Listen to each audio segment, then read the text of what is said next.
Well, welcome into the Cameron University podcast studios, part of the CETUS office here at the Cameron University campus or the Oklahoma Sports Network. And we're so glad to have you along for what we call the Point After. And this is episode 21, started last kind of baseball season, run through the summer and all through football. And so you can go back and relive those moments. And wow, what a football season it was. A lot of championships. In fact, 3 new championships that were added when they divided up the classes of A, B, well, actually 2A, A, B, and C without C. So you got the 3 different championships. And so you had 2 different championship weekends, which was kind of strange because you had some teams like in the 4A, 5A realm that practiced on Thanksgiving, but they didn't play because they had a bye week. So they had 2 bye weeks in their regular season, believe it or not, one in regular season and then one right before the playoffs. Now, next year, they'll probably kind of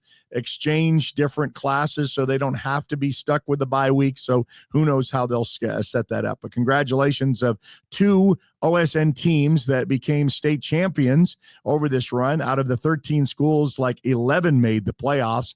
And then we had down to 6, down to 5. And then we have the 2 that remain champions, the Elgin Owls, for the first time ever in school history to win a state championship. And that's coming down from, and it's an interesting conversation. If they would have stayed up in 5A, what would that have looked like if they would have had to take on Carl Albert if those were the 2 that finished up? But nonetheless, Elgin dropping down to 4A, and they win the state title. And then Carl Albert with their 3-peat, winning 3 back-to-back-to-back, and then also equaling the best overall with 19 state championships, tying Ada. So they get one more, and they will be the program that has had the most state championships in football. So now that we've kind of covered up football and kind of finished that in the rearview mirror, it's on to basketball. And with that, we've invited Jordan Ray, who is also representing the Midwest City. He's the caller for the Midwest City Bombers during the football season.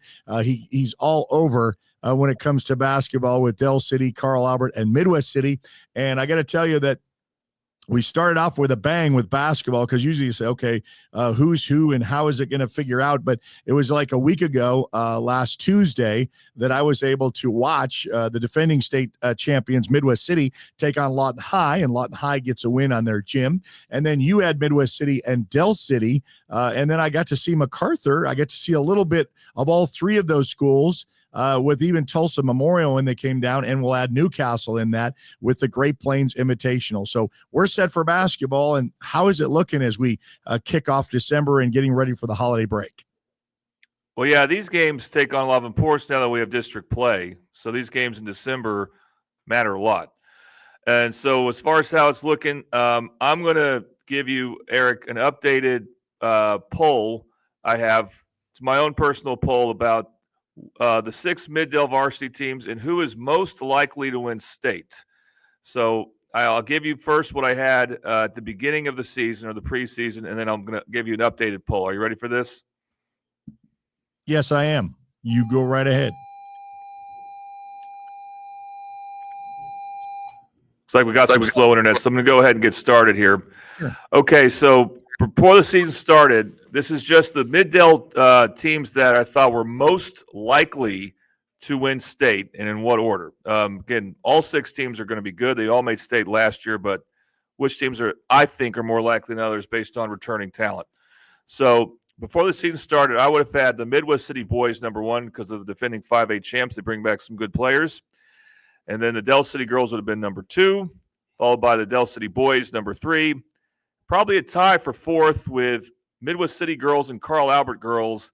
And we'll have Carl Albert boys taking up the rear at 6th. We'll talk about why. Hopefully it doesn't get anyone too upset. After a few games, 2+ weeks of action, I would change it to this. Number 1 now, and I'm going to talk about each team, is the Dell City girls. I think they're the most likely Mid-Del team to win state. This is pretty interesting to me because we've been doing Mid-Del basketball this is my 5th year to really get involved with it. And in that time span, the Dell City girls basketball team has not hosted a regional. They've got to state once last year, but all the other Mid-Del teams have gotten to state 2 or more times. So the Dell City girls have not seen as much action, have not had as much success as the other 5 varsity teams It's not even close. But here they are, number one, as my most likely Mid-Del team to win state. And they had 4 good returning players from last year heading into this year that I was pretty high on. One of them is not with a team right now. She may return in January. That would be a big deal if she does. And what's interesting is the other 3, they're not even starting. Like Del City brought in 2 really good freshmen and 3 move-ins that I believe all are sophomores. So they still got a lot of eligibility left. And they are deep now. They are starting those new players. I was not expecting a new team from them, but here we are. We have a new team by them. On Tuesday, they snapped an 18-game losing streak to Midwest City. They hadn't beaten Midwest City in 12 seasons. They had not beaten Midwest City at Del City High School since 2007. So we're talking 18 seasons there. Wow. Streaks have been snapped. This team is deep. They have outside play. They have shooting. They have inside play because of their depth. Their coach, Mariah White, is having them play fast, in-your-face defense because, if a player's tired, you can bring in a good player to back her up. And they just throttled Midwest City for the most part in that game. And it was a sight to see. This is probably the deepest girls team I have seen the last several years. So Del City is number 1, Del City girls. And then Del City boys would be number 2. Now, here's the interesting thing about this, Eric. When they decided to change up the districts in football last year, they moved Del City from District 3 to District 1. And, okay, that still lines them up to have played Carl Albert in the state championship game in football. But then because of that private school court ruling in April, things got mixed up. They decided to put Del City back in the East, but this time in District 4. And because they're in District 4, that's why they played Carl Albert in the semifinals as a district champion of their district instead of the finals. And what does that mean? It means that the boys basketball team got their players from football a week early. And in that week, Del City played Altus and then went to the Norman tournament where there's really good competition. They played 3 more games. So by the time they played Midwest City, the football players were still a bit rusty. They had a tough first quarter, but then they really responded from the second quarter on and ended up winning by 10. And they have 5 good players from football. 5 of their 6 best players are football players. And then they have another guard who really lit Midwest City up in the second half, Jaden Johnson. And these guys are athletic. They're ready to go on defense. The offense will start to get better and better as the season goes. And they just completely shut down the Bombers the last 3 quarters of the game, I thought. So I like their chances to win a state title as well. Now, because of a team like Lawton High, I don't love Del City boys' chances as much as the Del City girls. So that's why I have them too. Number 3 on the list, I'm going to go ahead and place the Midwest City boys team there. Even though they've had some setbacks against Lawton High and Del City, they've had a lot of good wins, actually, in non-district play. They won at Millwood in overtime. They beat a couple of good out-of-state programs over at Douglas High School back in November. So they played a lot of games, and they just got to figure out what's their identity this year. Their depth has not been good against these high-quality teams like Lawton High and Del City. And so what does that mean for their style of play?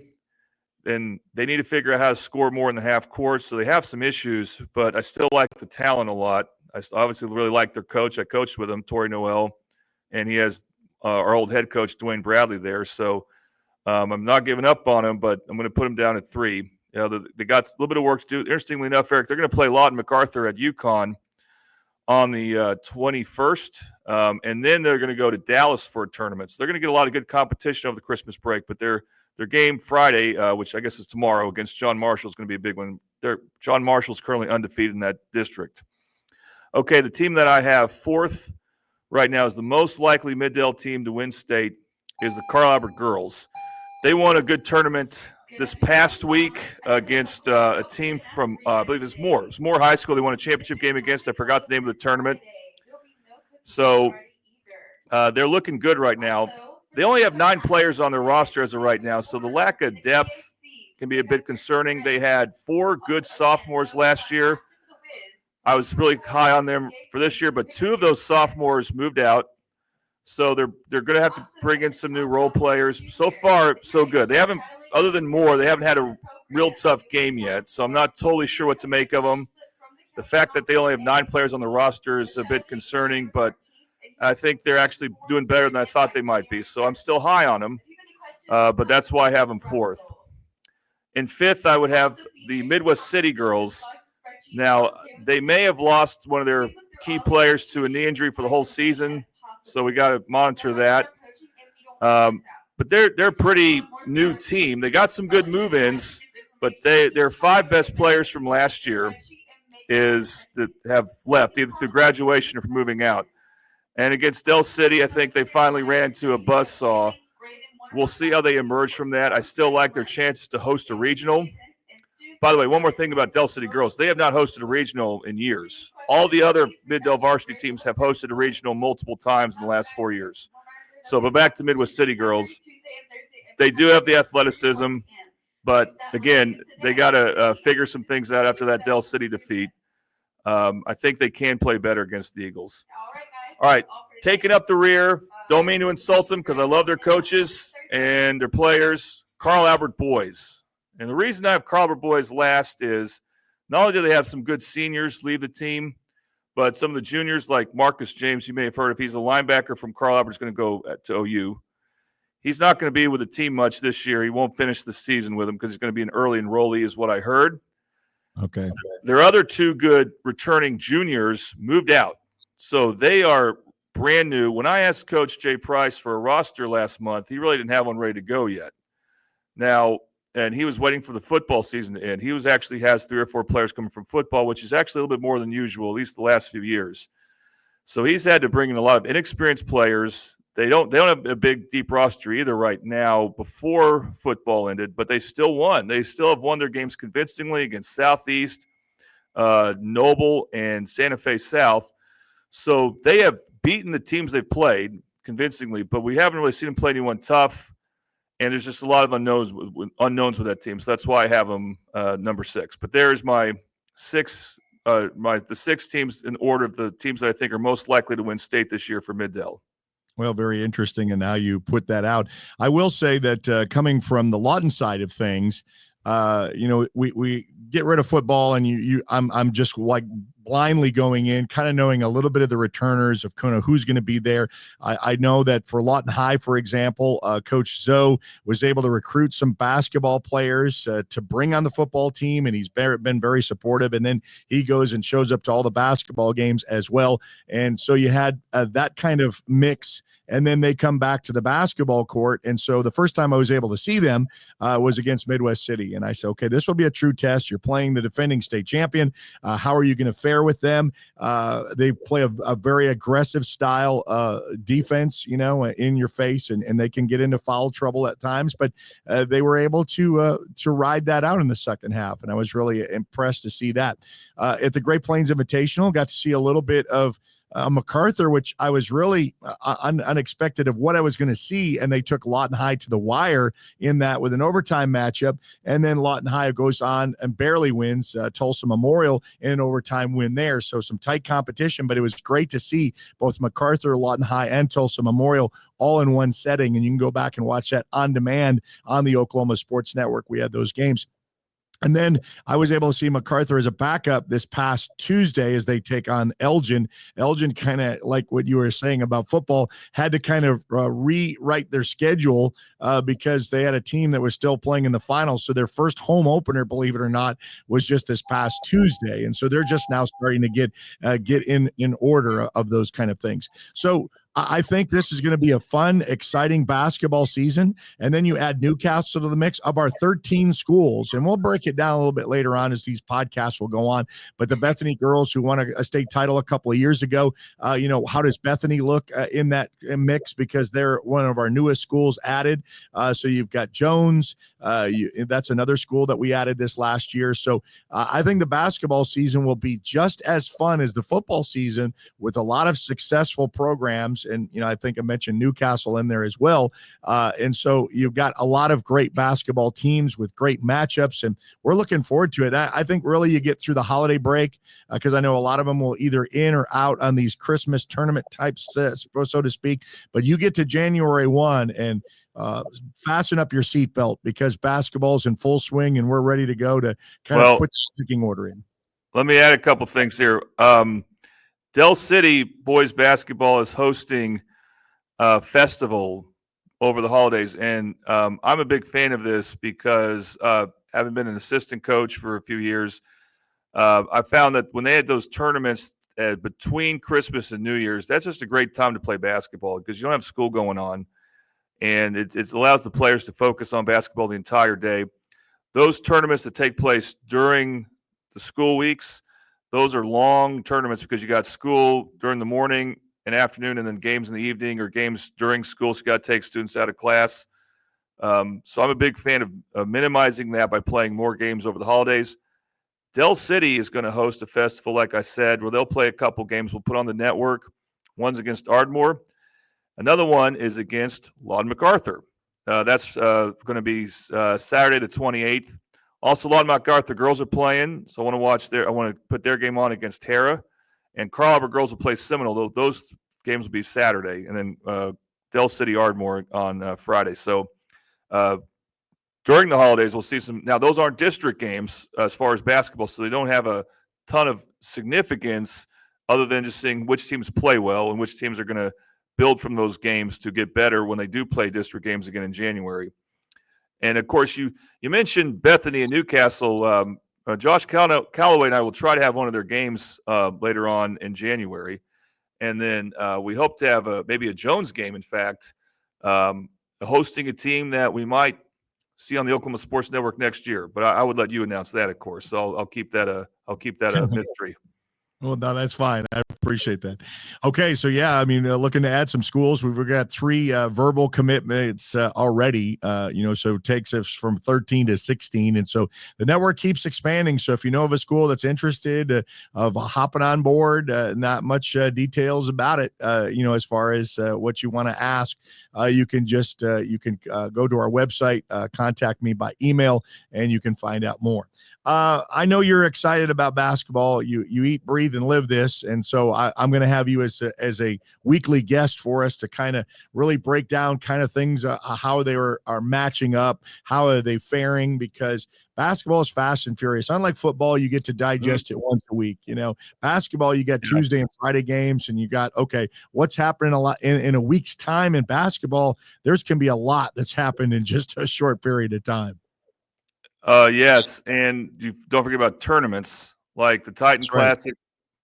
They're going to bring back the boys part to the Titan Classic, and we hope to have all those games on. So last year it just was girls because they were adjusting the district scheduling and limits on how many games you could schedule. They increased the limit, making it easier for Carl Albert to bring back a lot of boys teams, some good 6A teams. So yeah, those are. And then the playoffs, there's nothing like the basketball playoffs because that's a full load. You're busy. Bet. Yeah.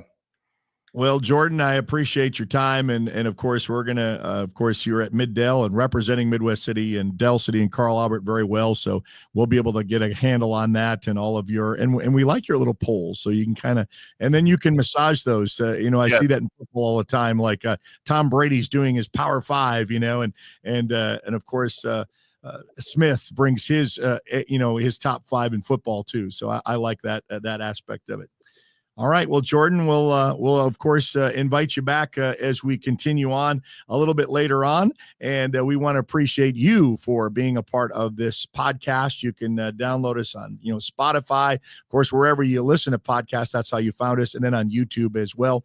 For the network, you can download us free on Apple and Android devices by searching the Oklahoma Sports Network. It's free to download, free to watch. 13 schools in action. Of course, we've got a lot of basketball to provide for you in these winter months before we get into spring. And then we're on Roku, Amazon Fire, and Apple TV. And then socially connect to us on Facebook, Instagram, X, and on YouTube. Subscribe there as well.